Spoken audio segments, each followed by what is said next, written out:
Assalamualaikum warahmatullahi wabarakatuh. Perkenalkan, saya di sini sendiri dan teman-teman saya. Yang pertama saya kenalin diri dulu. Nama saya Hendy Alfran Prayoga. Dan ada rekan-rekan saya. Yang pertama Mas Arif, yang kedua ada Mas Imam. Oke, kami di sini akan membahas seputaran tentang dakwah. Sebelum mulai saya akan bertanya apa itu dakwah oleh Mas Arif. Baik, terima kasih Mas Hendy ya, Mas Imam berbicara. Jadi perkenalkan, nama saya Arif Setiawan dengan NIM 2211003. Di sini saya akan berbicara sepengetahuan saya tentang dakwah, kayak gitu ya Mas Hendy. Jadi kalau secara arti dakwah itu kan artinya memanggil atau mengajak. Jadi bagaimana kita bisa memanggil, artinya memanggil sini memanggil dalam artian kebaikan. Kita mengajak orang yang sebelumnya kurang baik dengan kita mendakwai melalui ceramah-ceramah, mengajak ke kebaikan. Mungkin sebentar itu. Oke, kalau menurut Mas Imam apa itu dakwah?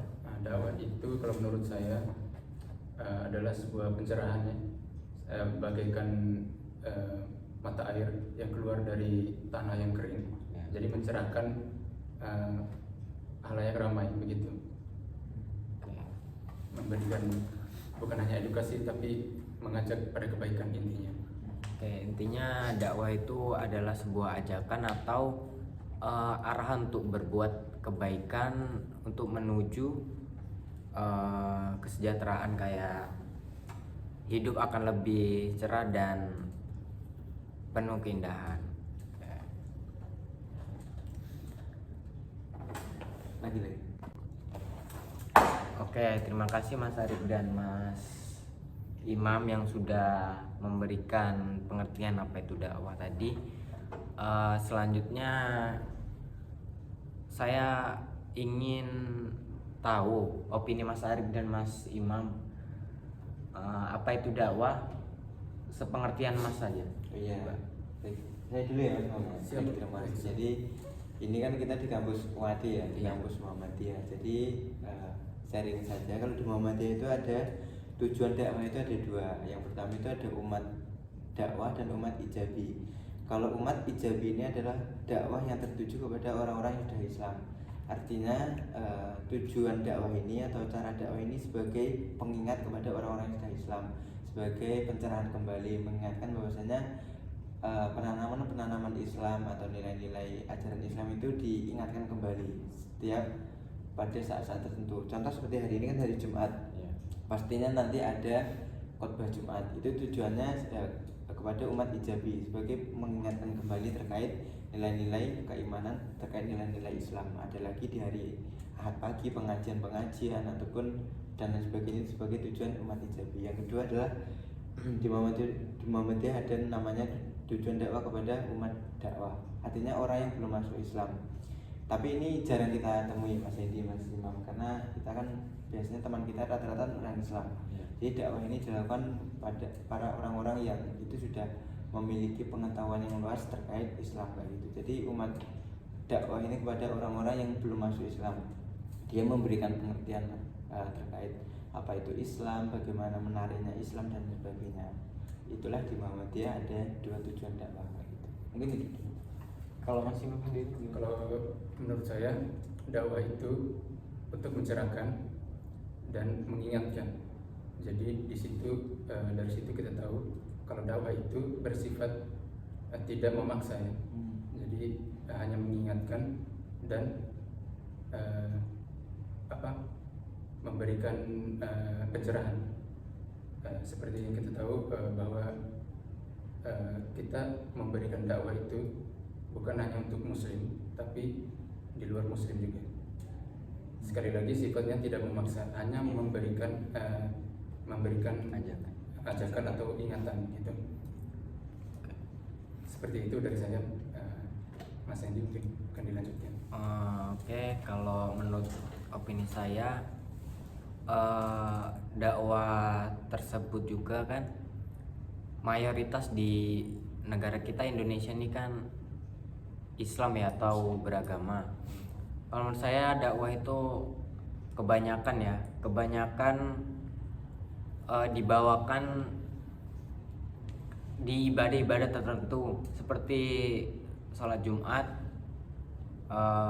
hari-hari raya besar, dan lainnya. Tapi kebanyakan kalau dakwah itu dibawakan yang sudah beragama ya. Ya kalau sini kan mayoritas ke Indonesia nggak mungkin lah kalau nggak ada agama ya. Jadi menurut saya dakwah itu mayoritas atau berapa persen gitu kebanyakan dibawakan untuk diberikan oleh umat beragama. Oke, jadi itu saja opini kita bertiga tentang tentang dakwah ya. Selanjutnya akan dilanjutkan oleh Mas Arif terkait contoh-contoh dakwah. Oke, kepada Mas Arif. Baik ya, kalau kita sebenarnya dakwah ini kan luas. Jadi dakwah itu ada beberapa macam. Yang pertama itu dakwah bilisan. Artinya kita berdakwah itu dengan menggunakan lisan kita. Yang ya sama seperti tadi kita mendengar ceramah, khotbah, dan diskusi itu termasuk dakwah juga. Yang pertama bilisan, menggunakan perkataan atau kita berbicara gitu. Yang kedua dakwah dengan menggunakan bilhal ataupun menggunakan, kalau kita memiliki uang ya dengan materi. Contoh kita memberikan sedekah, kita berzakat, itu termasuk dakwah menggunakan materi. Ada lagi dakwah yang menggunakan tenaga, dengan arti kita membantu tetangga kita dan sebagainya, itu juga termasuk dakwah. Kita mengajak dengan kebaikan-kebaikan. Contoh pembangunan masjid kayak gitu ya Mas. Jadi kan enggak semuanya bisa membantu dengan materi. Jadi bisa menggunakan tenaga, itu juga sebagai dakwah. Ada lagi dakwah menggunakan tulisan ya. Kalau di Muhammadiyah ada namanya Suara Muhammadiyah. Jadi di sana itu memuat terkait ya materi-materi keislaman, terkait iman dan lain sebagainya, itu dimuat di dalam tulisan. Jadi para umat itu bisa membacanya, enggak hanya menggunakan ceramah. Kan ada orang yang tidak suka ceramah ya, artinya dia lebih mudah menangkap materi menggunakan tulisan. Jadi dakwah itu bisa digunakan dengan tulisan. Nah, yang terakhir sifat dakwah ini sama seperti yang dikatakan Mas Imam tadi ya, tidak boleh memaksa. Jadi kan orang itu mempunyai keimanan masing-masing. Jadi kita dakwah itu harus dengan kebaikan, kelembutan. Istilahnya kita tidak boleh memaksakan orang itu harus ini loh. Contoh kita ada orang belum Islam ya, kamu harus masuk Islam dan sebagainya, itu nggak boleh. Karena syaratnya syahadat orang masuk Islam itu harus dengan keinginan sendiri, maka tidak ada paksaan orang lain. Walaupun dia sudah mengatakan asyhadu atau sudah bersyahadat ya 2 kali kalimat syahadat, itu tetap belum masuk Islam karena ya niatnya belum dari dalam dirinya sendiri kayak gitu. Mungkin itu dulu Mas Edi. Kalau dari Mas Imam sendiri? Kalau contoh dakwah dari saya mungkin seperti yang kita rasakan sehari-hari ya. Seperti melihat dosen kita atau guru kita memberikan ilmu, itu juga bagian dari dakwah ya. Selain menggunakan harta atau infak, sedekah, ini adalah, kalau guru itu menurut saya dakwah yang luar biasa ya. Dia bisa memberikan amal jariah bagi dirinya. Ketika dia mati, ilmunya akan tetap bermanfaat, digunakan oleh para murid-muridnya selanjutnya dan terus mengalir. Dan itu menjadi tabungan mungkin ya bahasanya untuk amal ketika dia sudah wafat. Salah satunya seperti itu kalau dari saya. Oke, intinya dakwah itu bersifat mengajak ya, tetapi tidak memaksa, untuk kelancaran atau ilmunya bermanfaat untuk yang didakwahi. Oke, dari situ terima kasih.